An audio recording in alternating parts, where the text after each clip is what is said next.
an bɛ bɛɛ fo ka bɛɛ waleɲuman dɔn kɛrɛnkɛrɛnnenya la Sawara FM fiɲɛ sira kan 91.7 fiɲɛ suru kan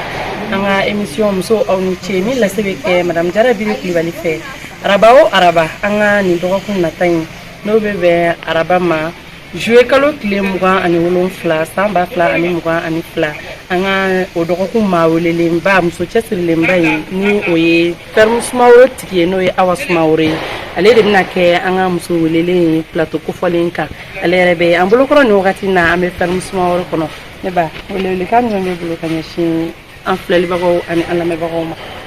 Salamu alaikum bɛɛ lajɛlen ne bɛ Sawara FM mɔgɔw fo fɔlɔ foli belebeleba y'olu tɛ olu minnu sera ka bɔ u ka yɔrɔ la ka na ne ka yɔrɔ la n bɛ o foli kɛrɛnkɛrɛnnen da bɛɛ lajɛlen bon kuma caman tɛ ne bolo min bɛ n bolo ka fɔ n ye bɛɛ k'i sigi ka mercredi nata kɔnɔ n'Ala sɔnna ma n'o ye le 27 ye n bɛna walawalali kɛ jɛgɛ ko kan ni fɛn caman min bɛ n bolo yan nɔ ni Ala sɔnna ma. Ok